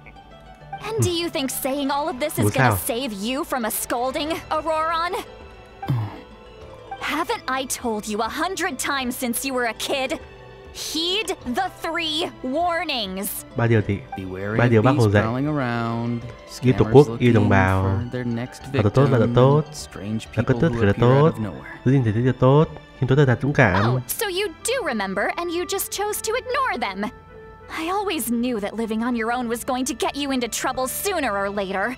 But getting kidnapped? That really takes the cake. You won't always be able to rely on other people coming to your rescue, you know. You're just lucky we got here when we did. Or we might be launching another search and rescue operation to find out where they put your severed head. Okay. I'm sorry, Granny. I'll be more careful next time. Next time? Lần sau cũng có chuyện này lần sau à? You think there'll be a next time after this? Not a chance. Tát. Tát. Không tát à? They didn't hurt you. Không. Did they? No, Cháu chỉ they xuất thôi. just asked me a lot of questions about Natlan's terrain and made me draw a map of the ley line distribution. Okay. Now answer me honestly. Were you the one who helped the captain escape after his battle with the Pyro Archon? Yes, sir. Yes. So why did you do it? Because they said they would need my help from there on out. They also said that if I refused, they'd just come to you, Granny, and they'd already figured out a way to make you do their bidding. Hey! I'm no ordinary Granny! Would they really dare to come after me? And you! Did the gods give you a brain just for you to not use it? Did you really believe everything they said at face value and not stop to think? Thankfully, the Pyro Archon only asked that we find the mysterious individual from the Masters of the Night Wind and didn't slap your name on a wanted poster. Don't think for a second that she doesn't know what's happening. Even if the truth that you see will soon manifest into reality, there is still no need to preemptively panic. Have you forgotten the words that I've taught you? I'm sorry. I'm sorry. Forget it. Sorry. We can submit the details of this camp and the defeated Fatui as evidence of your innocence. Let's clean this place up and get back to the city. Auroron, you better remember this lesson well and seriously reflect on your actions. Sounds good. Should I bring some of my homegrown vegetables as well? Okay. Your vegetables? Yes. I grow a lot of fresh produce in my garden. I hope the Pyro Archon won't be too picky about the selection. Chắc là thích ăn thịt thôi. Now's not the time to be thinking about that. If you do come face to face with the Pyro Archon, the first thing you should do is recite the 3 warnings. Học thuộc 5 điều Bác Hồ dạy. Huh? No! You should emphasize that you were not in cahoots with the Fatui! 5 điều Bác Hồ dạy. How exactly did the masters raise this guy? Oh, right.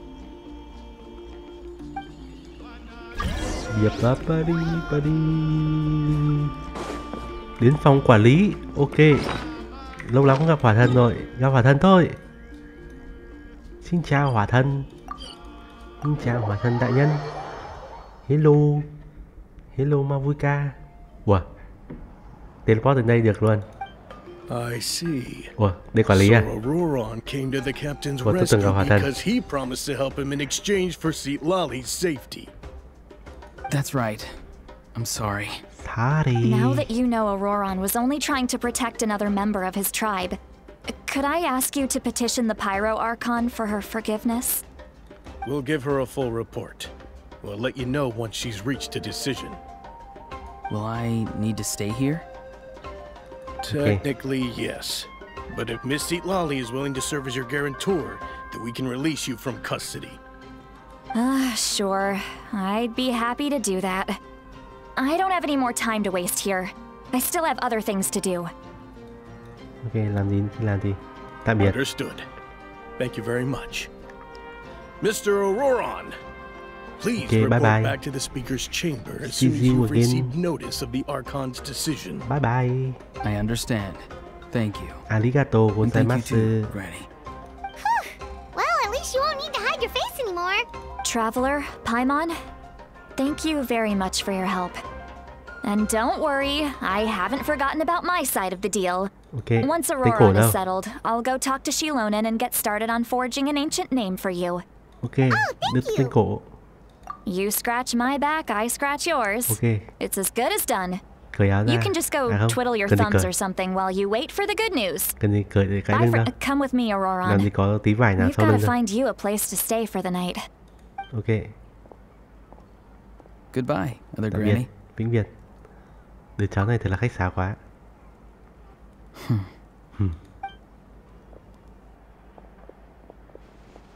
Biểu cảm của anh ta chắc là đang nhắc nhở mình đừng quên lời hứa đó. Anh ta hoàn toàn không giống đang nói dối. Nếu không phải tận mắt chứng kiến thì mình cũng không tin là anh ta đã âm thầm sắp xếp nhiều việc như vậy. Rốt cuộc anh ta muốn làm gì vậy ta? Tôi có chuyện này muốn nói. Tôi đã khi xuất tôi đã bla bla bla bla.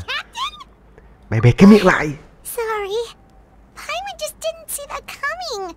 So you really saw him in the Night Kingdom? And he didn't attack you? Oh, that Auroron, what is he up to?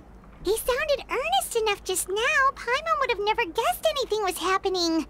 All that stuff about protecting Citlali and being forced to help the Fatui, when he's actually been a willing accomplice all along. We need more information. You're right.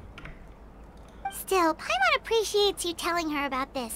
Paimon will support your choice no matter what, so if you want to go, we can go together. Okay, đi we cùng thôi. Still have another whole day before the meeting, so we'll just meet with them when the time comes. Lại chờ 2 ngày nữa. À, chờ đến 8 giờ hôm sau. Ok, chờ đến 8 giờ tối. Tôi tưởng chờ 2 ngày nữa. Hôm sau cơ. Và tôi cứ chờ, tôi cứ đợi. Và tôi cứ chờ, tôi cứ đợi. Trời thật ngay thôi qua rồi lại đến sáng đến trưa. Trưa sẽ đến tối và thời gian chúng ta gặp nhau. Tôi cứ chờ, tôi cứ đợi. Và tôi cứ chờ. Xin chào đến nơi hẹn sẵn ở giữa đồng không mông quạnh này. Tại sao chúng ta phải đến nơi đồng không mông quạnh này? Hello. Xin chào. Xin chào. Có gì đây không? Không có gì. Lướt như cứ lướt chứ vẫn đợi như cứ sóng. Hey. Có gì đây không? Không có gì. Không có dương. Ở đây là nơi mà tôi đã từng có một em tinh linh ở đây mà. Có phải không nhỉ? Có một em tinh linh khác trên tường mà. Sao giờ không thấy em tinh linh này đâu nữa rồi? Weird. Paimon doesn't see anyone. Chúng ta đã bị lừa. Please don't let this be a trap. Đây là một cái bẫy. Capitano. Xin chào, Aurora. Good evening. Nice to see you again. Good evening. It's you. Lady and gentlemen. Đi dần đôi này. I'm terribly sorry. It's just a force of habit. And what's with you apologizing all the time? You sound so polite and honest, but you're actually doing shady stuff behind people's backs. You're right. Granny tells me that too. Huh. Come to think of it, you remind me of her. Sometimes you two sound really similar, you know. Vậy gọi tôi là bà đi. Oh, so you're gonna call Paimon Bà Granny too Paimon. now? Well, Xin chào I bà could. Paimon. Nói chuyện chính đi. Loằng ngoằng vừa thôi. Thích gì thì nói đi. Nhanh lên. Nói chuyện quá. Wow, nhìn gì vậy? It's all clear. Over to you. Capitano. Excellent. The fact that you showed up proves that I was right about your character. Ta không quan tâm đến Fatui đánh giá. There's been a lot of talk about you. Chi giá. Child told me that you're passionate about the unknown and willing to take risks. Rather than facing you as an enemy, I would much prefer to bring you to my side. If we allow the current state of things to continue, we will inevitably clash, and that's a scenario that I'd very much like to avoid. Tại sao? I've long heard of Why? your exploits across the Please nations. tell me why. Though you have crossed swords with my colleagues many times, Okay. I know that you are by no means an unreasonable person. Ok, tôi từng đấm Signora And once bay you've màu. learned the truth that the Pyro Archon Malwika would never willingly share with you, you may just find it in your heart to consider my proposal. I assume you've already been informed of the Pyro Archon's plan. In order to defeat the Abyss and save Natlan, she still needs 2 more heroes to appear. Wait, how did you know that? Never mind. Guess that's not important now. I've long kept a close eye on her plan.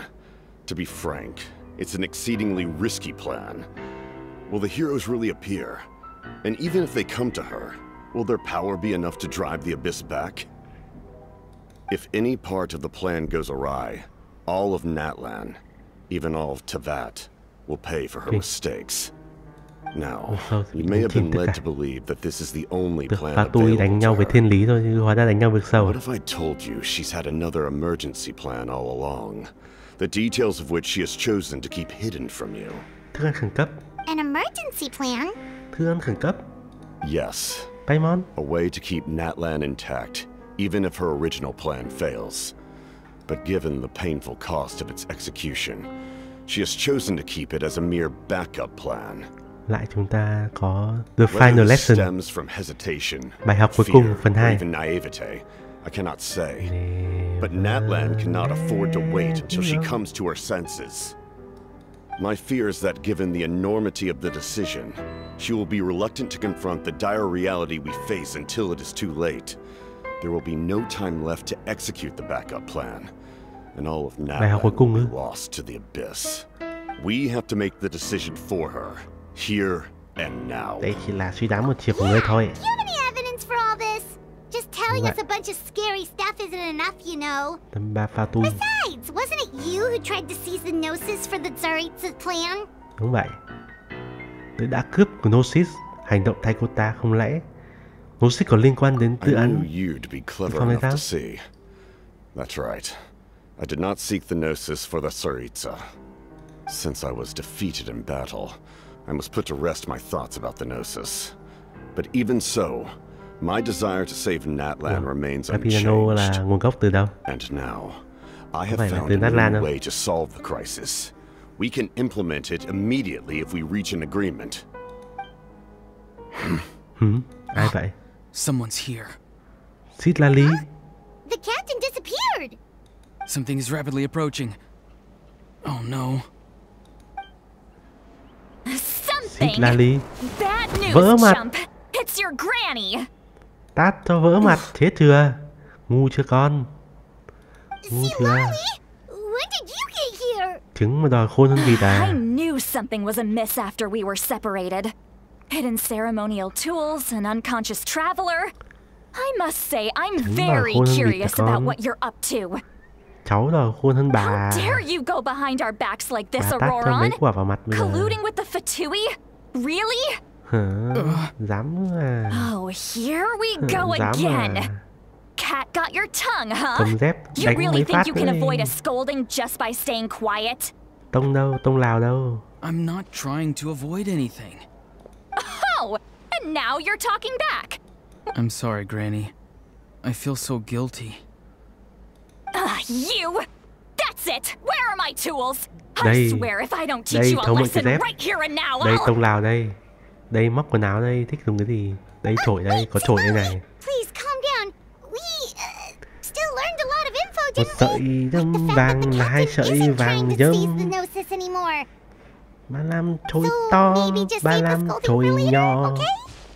Chổi to để đánh Orodon, ấy là chổi nhỏ để bà đánh Orodon suốt ngày.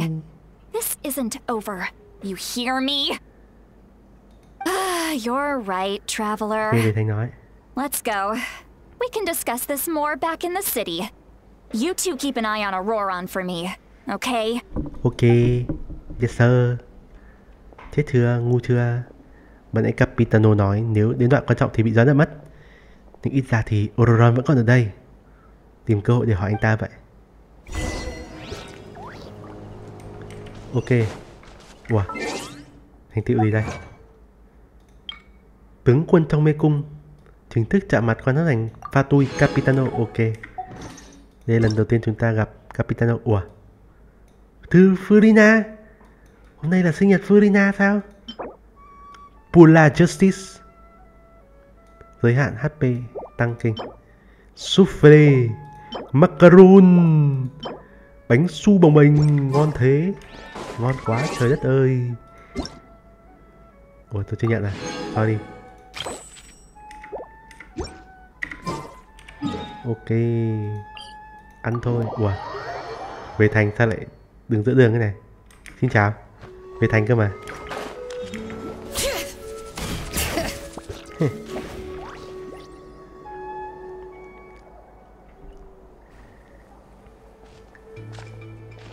In all my years, I've never had a child cause me so much grief. Do you seriously not see what's at stake here? You've got a head on your shoulders, Auroron. Use it. Dùng cái đầu đi. Why did you help the captain? Dùng đầu đi. And I want the truth this time. No answer? Think you're being Thằng không smart? não này, nói thì nói đi. Then let me ask a different question.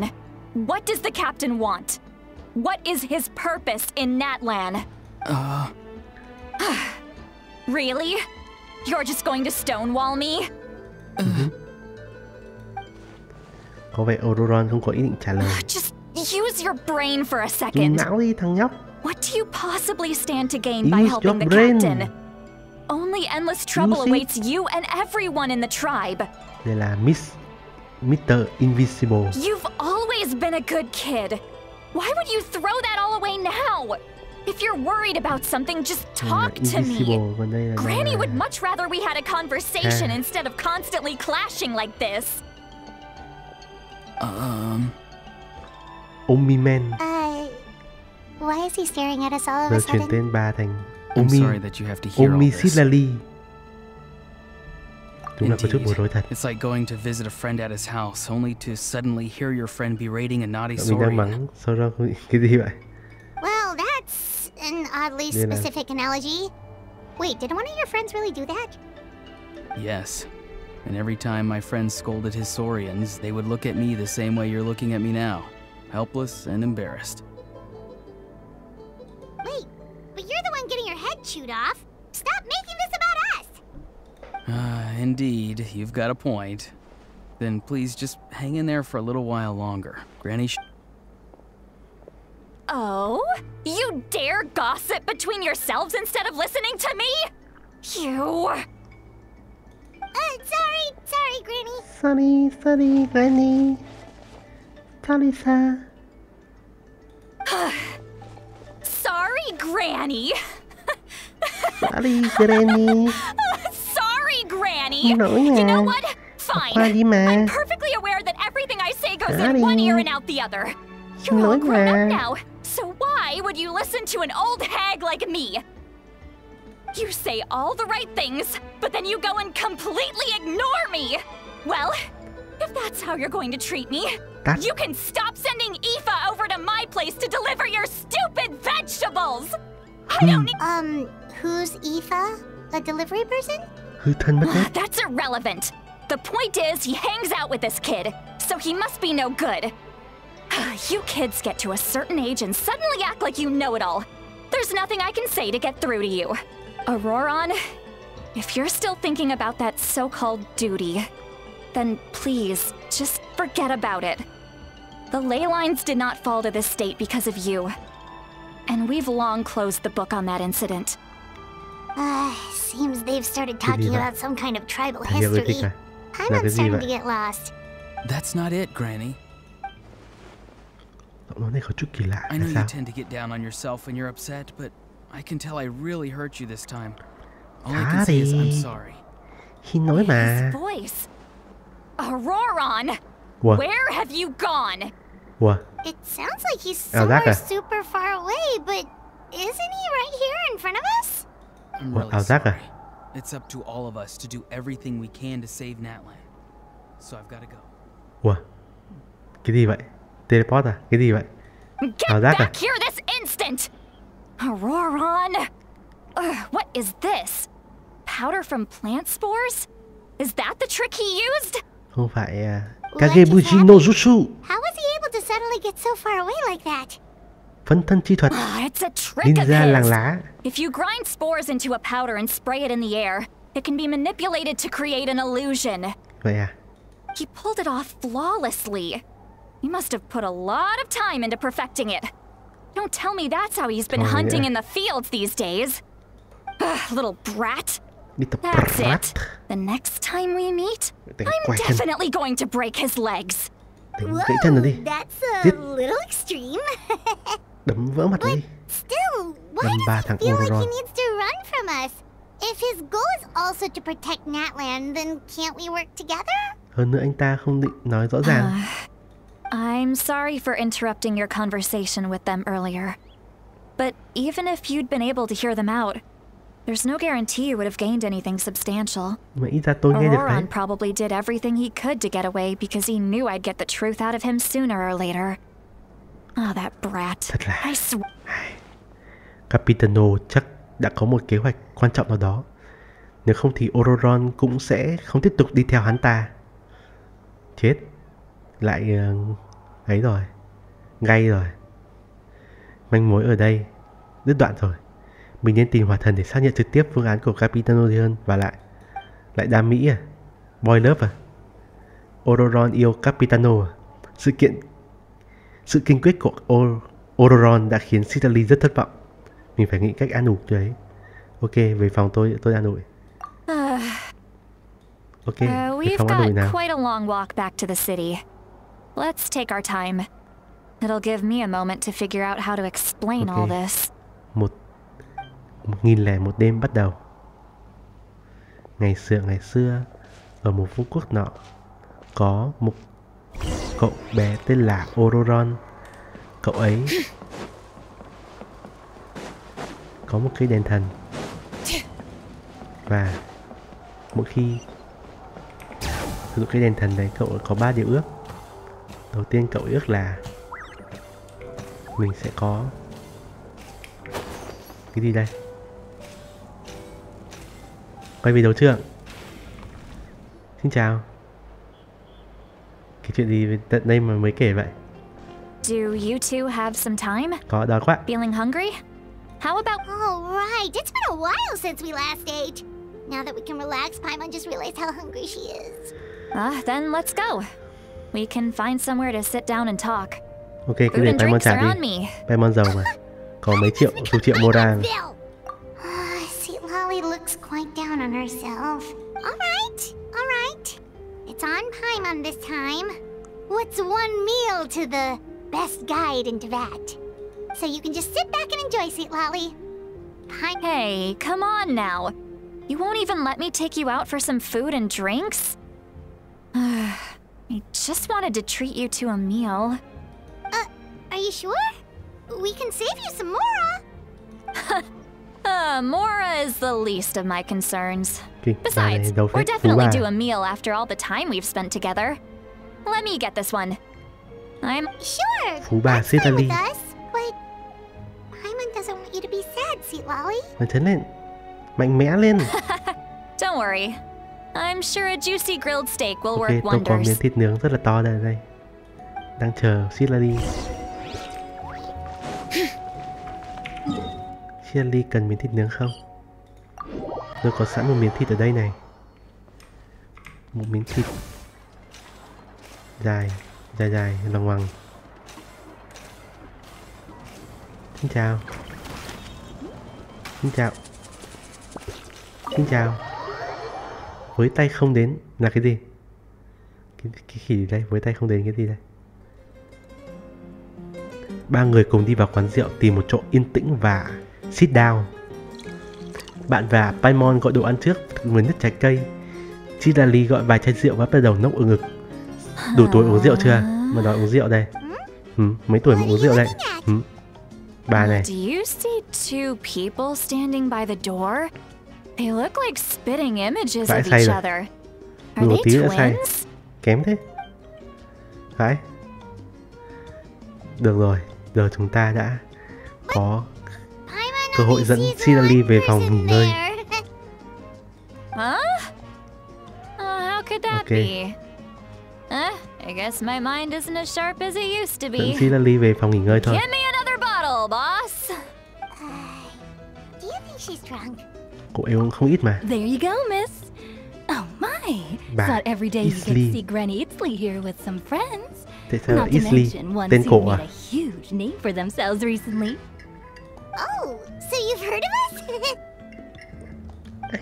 Of course I have. Aren't you the ones who saved Kachina and brought her back? No wonder you hit it off with Granny Citlali. She wouldn't spend time with just anybody, you know. I don't even remember the last time I saw her with a new friend. Wait, so you call her Granny too? Đúng vậy, bà ấy bao tuổi rồi? Well, given our ages, It'd probably be more accurate for me to call her my great-great-granny. She's one of the most famous people at the Masters of the Night Wind. Most days, hardly anyone even dares talk to her. Bà chưa lấy chồng à? Gossiping about me right in front of my face now, are you, Chonka? Oh, please, Granny. I wouldn't dare. I'm just beyond happy to see you bring over some new friends. After all, any friends of our regulars are sure to be great customers too. All right, that's enough. Go on now. I'm sure the other customers would like to talk to you as well. There's no need to keep staring at me. Well then, you have my thanks. Sau khi cô chủ đi, Citlali lại uống mấy ly rượu rồi ngồi bất động trên ghế. Ok, dẫn Citlali về phòng thôi. Các bạn còn đang tưởng cô ấy không say, mà chỉ đang suy tư thôi. Mặt này phê lắm rồi đây. Citlali? Citlali? Phê pha đây. Who's that? You got some gall calling me by my first name. Let me guess. You want to test your skills against Granny Eatsley, don't ya? Are you still with us, Citlali? You're kinda talking to no one. You chumps come around here, picking fights with me? Well, you know what happens next. You lose, and then run off home to tell everyone about how I'm this big scary bully. It's always the same story. You brats start it, I finish it, and then I end up with the reputation of being some kind of terrible monster among the shamans. I mean, come on. Monster? Me? Really? What did I do to deserve that? Không hai thứ không quái vật lắm. Thứ này cũng chỉ bình thường thôi, chưa phải quái vật đâu. Exactly. And while we're at it, I'm not some lazy slacker either. Between meditation, advising the chief, and speaking with the Wyab, I actually have a pretty packed schedule, you know.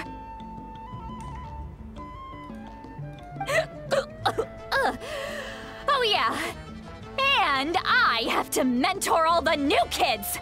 Hey, cháu. New kid. Vãi. Yeah, you. Cháu là đội mới đúng không?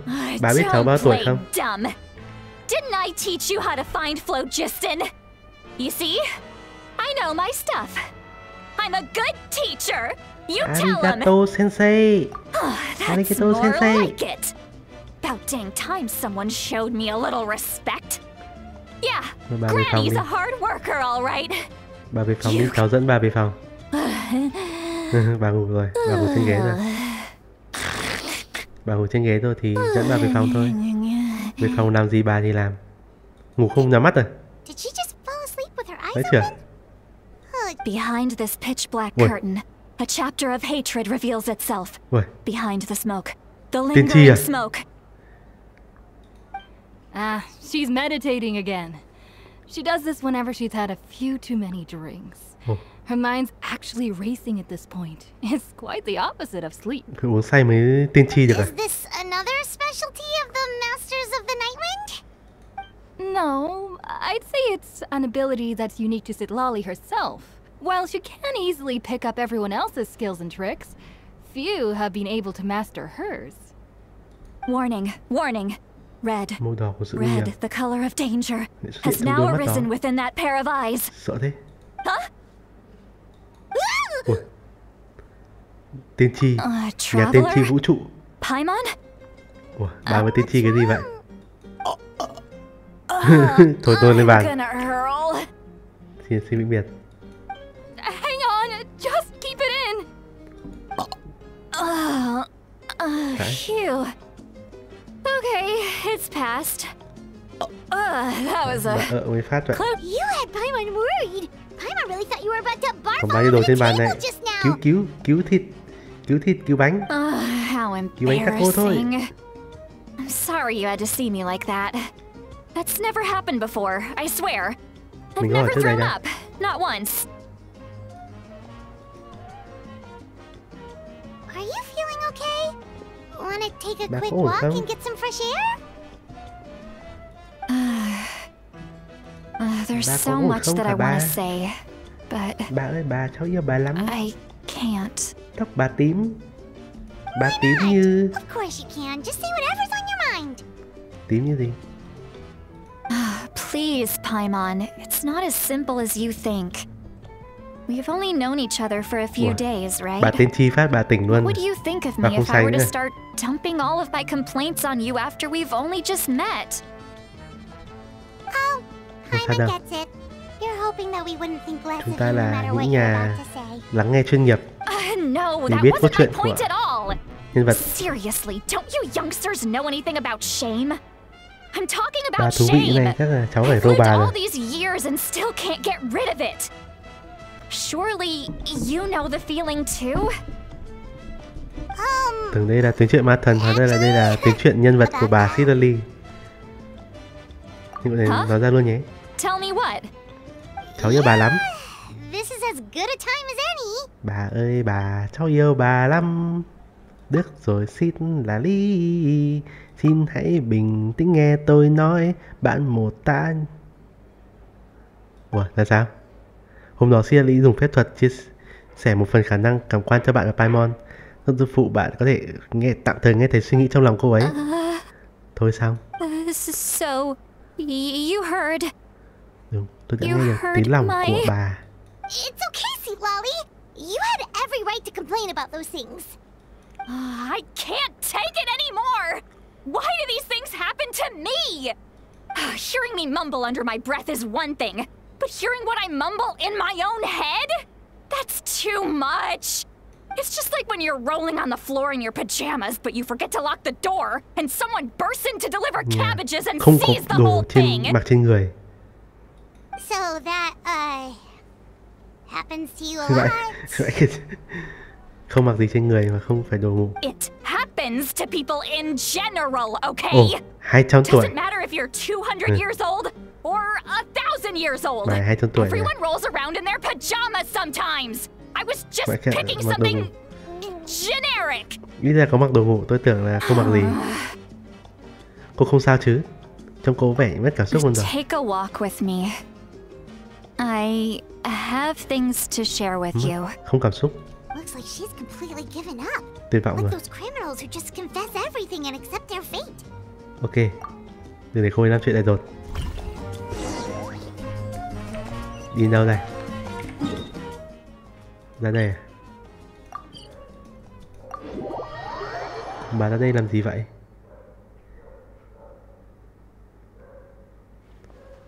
Ủa? Ủa? Ủa? Ủa đi đâu?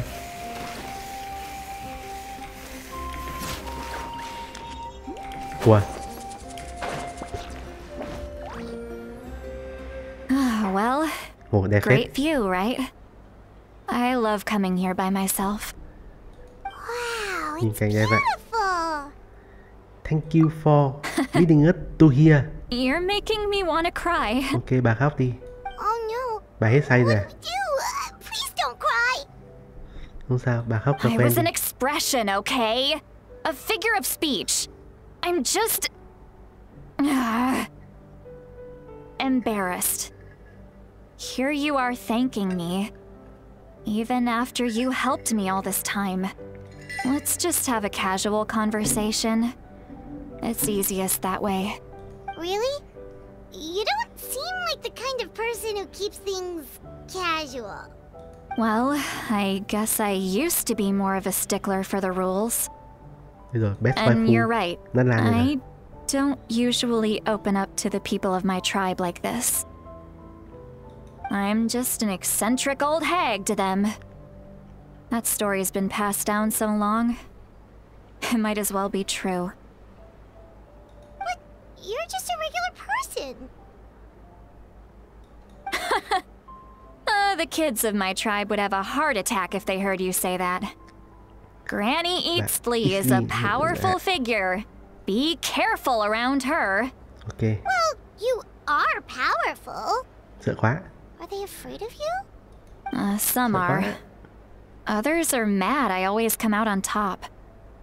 A few decades like that, and people stop knowing how to deal with you. What about you? Are you scared of me? Ủa, bà có đi mà phải sợ? We don't find you scary at all. Biết tôi gặp bao nhiêu tuổi, mấy trăm nghìn tuổi That's because đó. you're not from my tribe. Biết tôi bao You nhiêu don't tuổi know á? how many delusions of grandeur I've destroyed just by Tôi phải existing. mấy trăm tuổi đấy, mấy nghìn tuổi đấy. I make people realize that Tôi còn là bạn của no Dông Ly cơ matter mà. how hard they work, they'll never become a living legend like me. Vậy bà là huyền thoại địa phương? Oh, not to brag or anything. Maybe it's hard to believe. Just Sao tôi sẽ phải đánh pretend I bà never said Citlali để anything. được thành tựu đánh bại huyền thoại địa phương sao? We believe you. Xilonen has full faith in your abilities, and Auroran didn't seem scared of you. He thinks of you as his granny, right? Đúng vậy. Yes, but Auroran's a special case. Mawika already told you about her plan, and you've given so much help to Auroran and me. You deserve to learn the full truth. Auroran's not like other people. Tồn tại rất đặc biệt ở As I Natlan. mentioned, he was abandoned as a child. The reason being, his soul is Linh hồn bị incomplete. khiếm khuyết. The Masters of the Nightwind view this as a bad omen, capable of bringing about illness and misfortune. No one knows who his parents were. He was just left on a rock in the wilderness. It's a miracle he wasn't devoured by some wild beast. The Masters of the Nightwind believe they can see human souls, and in Auroran's incomplete soul, they saw a possibility for Natlan. A possibility Ta biết Auroran to turn trở Auroran thành into Phật a trưởng vessel vãi. for lost souls. The ceremony would allow lost souls to gather within him. Auroran would then be Cường sent hóa to the sức Night mạnh địa Kingdom mạch. to return the Hiến souls tế to their rightful Auroran à? place, Sợ đấy. strengthening the ley lines and completing the ceremony. Ủa sao nghe giọng bà Citlali này rè rè đấy nhỉ? Wait, that doesn't sound right. Có ai nghe thấy rè rè không? Đưa người sống đến với quốc dọn thân sao? Now you see the problem. Sao rè nhỉ? When damage occurs to the Night Kingdom, the souls held within disperse and remain adrift, Rè vãi. unable Tự to nhiên find a way nghe back to the ley lines. tai This kiểu loss of rực souls rực xoay damages the phát. Night Kingdom even further. Bà Citlali bà lồng The giọng ở ceremony đâu can vậy? send back Bà lồng giọng countless souls at once, which bà dùng would mic gì benefit mà the Night nghe Kingdom and the souls giật themselves. vậy? Of course, the vessel, Auroran, would Hay là be tai nghe tôi hỏng? sacrificed in the process. I wasn't surprised the chief at the time came up with the plan. The ley lines were already in a terrible state. When the chief asked for my opinion, I didn't give my approval, Đừng but I tăng, didn't đừng tăng object Auroran. either. Thoát khỏi kiếp nạn. So they went ahead with the đầu tiên. ceremony. It failed, and Auroran escaped with his life. Pathetic, isn't it? By not objecting, I basically gave them the go-ahead. Quá khổ. Maybe they didn't have my explicit approval, but it's not like I did the right thing. If the ceremony was successful, Auroran would probably be dead.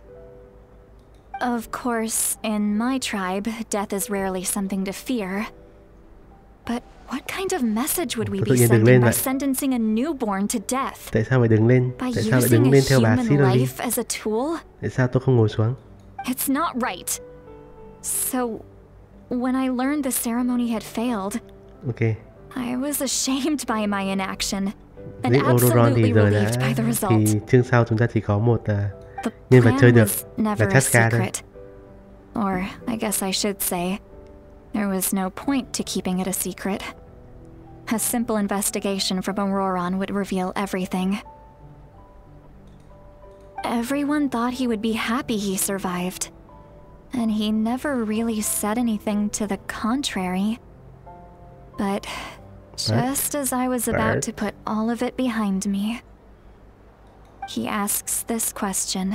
Nếu Would Natlan have been saved if the ceremony succeeded? có khi nào Wait, but it's not his fault. Đó luôn anh ta đã không He chết. knows that, but he still feels guilty. Auroran has a strong ability to perceive souls, more than any of us. He understands just how dire the situation with ley lines has become. Maybe he chose to work with the Fatui because he still thinks he owes a debt to Natlan. I can only imagine what they told him. Traveler, didn't the captain say he found a way to solve the crisis? Maybe that's what Vậy chúng ta brought sẽ phải Auroran hiến into tế this. Auroran sao? Anyway, we can't just let things go on like this. We have to convince him to come back. Đây là việc tiếp theo phải làm. Ok. You don't look so good, Citlali. Ok. Maybe you should head back and get some sleep. Để tôi về ngủ cùng Citlali. Probably drank too much. It's okay. Biết là uống rượu The fresh say còn air ra is gió. doing me good. Đột quỵ bây giờ. Bà bao nhiêu tuổi rồi? Không sợ đột quỵ à? Vãi. Okay. Forget that. I need to go home. Đừng I nản chí, hit it a chúng tôi little nhất too định sẽ giúp hard. đỡ. You've helped me so much already. How do I even begin to thank you? Ok, tủ quần áo ra là được. Hey, we're friends, aren't we? Besides, you already said you owe us a favor, so you don't need to worry about us. Good point. Well, I'll go home and get some sleep. We can figure out our next move in the morning. Sao tôi không đi ngủ cùng bà vậy? Cho tôi ngủ cùng bà được không? Friends. Xin chào bà. I like the sound of that. Bạn thôi, chứ gì chúng ta bị friend zone rồi. Auroran's probably back with the captain, don't you think? Đúng vậy, tôi sẽ đi You gặp mean trực about tiếp the và thần nói backup chuyện. plan? Do you really believe what the captain told us? Cứ nên thẳng thắn cô You're ấy. right. We should just go to her directly. Ok. But she's probably asleep. We can find her first thing in the morning. For now, let's go to bed.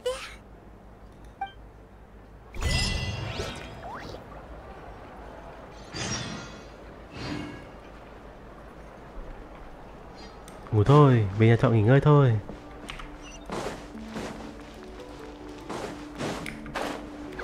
Ok, giờ tôi sẽ về nhà trọ nghỉ ngơi. Quá buồn chúng ta không được gặp bà Citlali. Có lẽ hôm nay tôi sẽ chơi đến đây thôi. Chúng ta đã chứng kiến được cốt truyện backstory của bà Citlali và Auroran. Mà mai chúng ta sẽ đi gặp Hòa Thần. Dừng video ở đây. Ngày mai đi gặp Hòa Thần thôi. Bye bye cả nhà.